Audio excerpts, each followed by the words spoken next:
اگر اللہ کے بارے میں برے خیالات آئیں. حمزہ UK.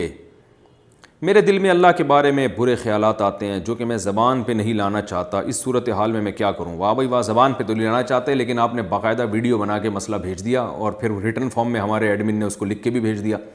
تو دیکھو بھائی, یہ ایمان کی علامت ہے. حدیث سے یہ بات ثابت ہے کہ اگر آپ کے دل میں برے خیالات آ رہے ہیں اللہ کے بارے میں, نبی کے بارے میں, اسلام کے بارے میں, اور آپ اس پہ پریشان ہو رہے ہو, تو یہ ایمان کی علامت ہے. ایمان کی علامت اس لیے ہے کہ اگر آپ واقعی بے ایمان ہو چکے ہوتے تو آپ ان خیالات پہ پریشان نہیں ہوتے بلکہ خوش ہوتے. دیکھو, جس کا اللہ پر ایمان نہیں ہوتا تو وہ اس کو جب اللہ کے بارے میں برے خیالات آتے ہیں نا, جیسے ایتھیس لوگ ہیں اور ملحد لوگ ہیں جو اللہ کو مانتے ہی نہیں ہیں, یا اللہ کو مانتے ہیں مگر اللہ کی ماننا پسند نہیں کرتے بلکہ وہ ماننا نہ ماننا برابر ہے, تو ان کے سامنے جب کوئی اللہ پہ اعتراضات کرے یا ان کے دل میں اللہ کے بارے میں برے خیالات ہیں تو وہ پریشان نہیں ہوتے بلکہ وہ اور کفر میں مضبوط ہوتے ہیں. تو یہ جو آپ کو پریشانی ہو رہی ہے نا, یہ پریشانی اس کی علامت ہے کہ آپ کا ماشاءاللہ اللہ پر ایمان بھی ہے, اللہ کے رسول صلی اللہ علیہ وسلم پر ایمان بھی ہے, اسلام پر بھی آپ کا ایمان ہے. کیونکہ یہ ایمان ہے تو آپ کو جب اس ایمان پہ کوئی چیز ڈاکہ ڈال رہی ہے تو آپ کو تکلیف ہو رہی ہے. تو تکلیف اس کی علامت ہے کہ آپ کو ایمان سے محبت ہے, اللہ سے محبت ہے, اس کے رسول صلی اللہ علیہ وسلم سے محبت ہے. تو یہ جو خیالات آ رہے ہیں نا, یہ شیطانی وسوسے ہیں, یہ شکوک و شبہات نہیں ہیں. ان وسوسوں کا علاج یہ ہے اعوذ باللہ من الشیطان الرجیم پڑھا کریں. اور ایک جو اس کا ٹیکنیکل علاج ہے وہ یہ ہے کہ ان وسوسوں کو لفٹ نہ کرائیں. بالکل لفٹ کا مطلب نہ ان کو بھگانے کی کوشش کریں نہ ان کو لانے کی کوشش کریں, جو خود سے آ رہے ہیں آنے دیں, اور مطمئن رہیں کہ ان سے کچھ بھی نہیں ہوگا انشاءاللہ, کوئی پریشانی کی بات نہیں ہے. اپنے کاموں میں مشغول رہیں, دن رات کی جو آپ کی ایکٹیویٹیز ہیں دین اور دنیا کی اس میں مشغول رہیں.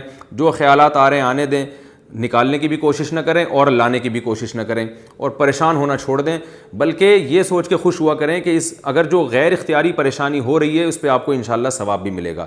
تو لہذا ان کو نہ زبان سے ادا کریں, نہ ان کو لکھ کے دیں, نہ ان کے بارے میں کسی سے سوال پوچھیں, اور ان کو لفٹ کرانا چھوڑ دیں. کیونکہ شیطان جو ہے نا, جب اس کو فری کرانا چھوڑ دیں گے آپ تو پھر وہ آپ کو بھی تنگ کرنا چھوڑ دے گا.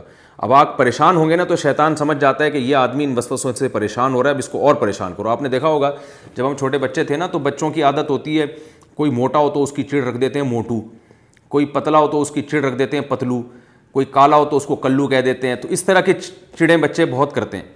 تو اب ہم نے دیکھا اسکولوں میں ہم دیکھتے تھے کہ جو بچہ کسی خاص نام سے چڑھتا ہے نا تو دوسرے بچے پھر اس کو اور زیادہ چھیڑتے ہیں.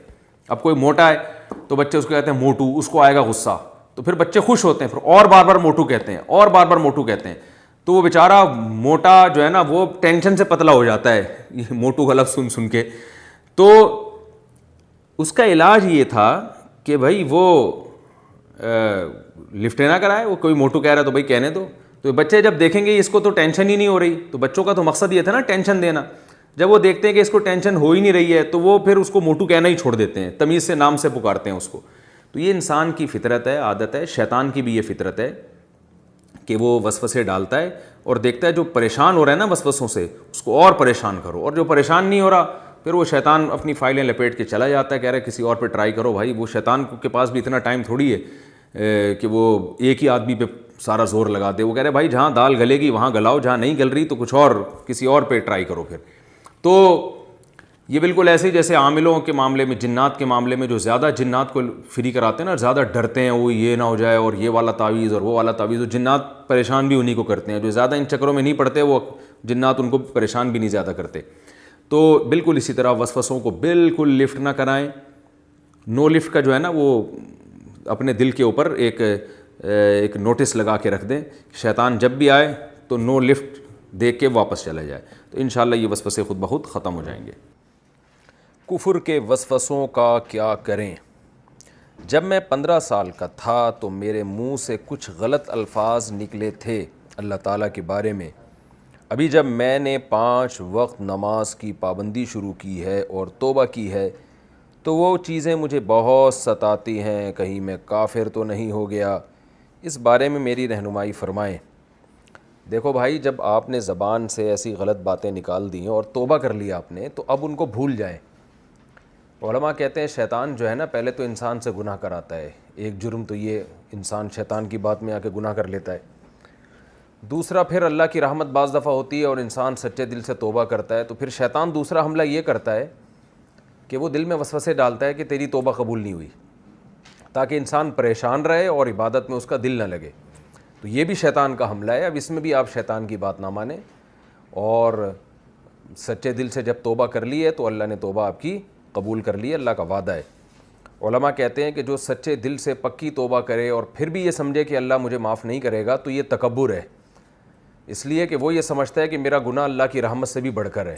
تو بظاہر تو یہ تواضع لگتی ہے لیکن حقیقت میں یہ تکبر ہے. تو آپ کا جتنا بھی گناہ تھا جب آپ نے توبہ کر لی سچے دل سے، اور یہ پریشان ہونا اس کی علامت ہے کہ سچے دل سے توبہ تھی، تو اب آپ اس کو بھول جائیں.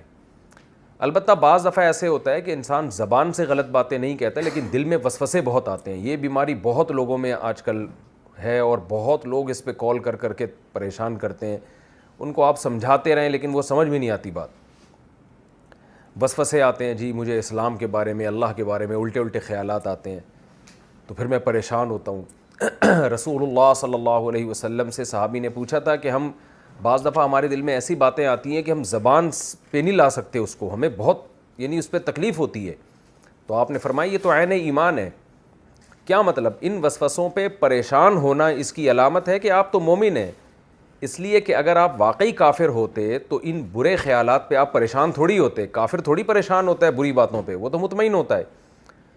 تو یہ جو دل میں اللہ کے بارے میں، اسلام کے بارے میں، نبی کے بارے میں، قرآن کے بارے میں، حدیث کے بارے میں الٹے الٹے خیالات آتے ہیں اور انسان کو اس سے تکلیف ہوتی ہے، تو یہ تکلیف اس کی علامت ہے کہ یہ پکا مومن ہے. اگر یہ کافر ہوتا ہے اس کو تکلیف نہ ہوتی. تو اب ان وسوسوں کا علاج کیا ہے؟ ان کا علاج یہ ہے کہ ان کو لفٹ کرانا چھوڑ دیں. نہ کسی سے اس کے بارے میں سوال کریں، نہ کسی مولانا صاحب سے پوچھیں، نہ مفتی صاحب سے پوچھیں. یہ آ رہے ہیں آنے دیں، ان کو نکالنے کی بھی کوشش نہ کریں. دل سے جو خیال زبردستی نکالنے کی کوشش کی جاتی ہے وہ نکلتا نہیں ہے بلکہ دل میں اور زیادہ وہ خیال گھستا ہے. تو ان وسوسوں کا علاج یہ ہے کہ آنے دیں، اور جو خود سے آ رہے ہیں آنے دیں. جان بوجھ کر بیٹھ کے سوچیں نہیں، جو آ رہے ہیں آنے دیں اور تسلی رکھیں کہ اس سے آپ کو انشاءاللہ کوئی نقصان نہیں ہوگا، کیونکہ اللہ تعالیٰ نے یہ معاف کیے. لا یکلف اللہ نفسا الا وسعها. اللہ نے ہمیں ہماری طاقت سے زیادہ کا مکلف نہیں بنایا. دل پہ کس کا اختیار ہوتا ہے؟ ہاں زبان سے غلط بات نہیں کرنی ہے، اپنے اعضاء اور جوارح سے، اپنے جسم سے برائی نہیں کرنی ہے، اور جو غیر اختیاری چیزیں دل میں آتی ہیں ان سے کوئی فرق نہیں پڑتا. اس طرح جب اور اپنے آپ کو بزی کریں، مصروف کریں. بعض لوگوں کو طلاق کے وسوسے شروع ہو جاتے ہیں. اس میں بھی ایک بہت بڑی ٹینشن ہے. شادی ہوئی اور بس کہیں میں طلاق نہ زبان سے نکال دوں، کہیں یہ نہ ہو جائے، تو پاگل ہو جاتے ہیں سوچ سوچ کے وہ.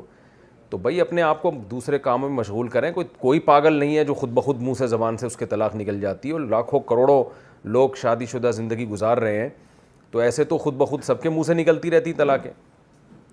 تو اس لیے کچھ بھی نہیں ہوتا. اپنے آپ کو بزی رکھنا ہے، مصروف رکھنا ہے، تاکہ یہ وسوسے خود بخود انشاءاللہ ختم ہو جائیں گے. اور ختم نہ بھی ہوں تو ٹینشن نہ لیں اس کی، یہی اس کا علاج ہے. اور ٹینشن نہ لینے سے ہی ختم ہوں گے، یہ ٹینشن سے ختم نہیں ہوتے.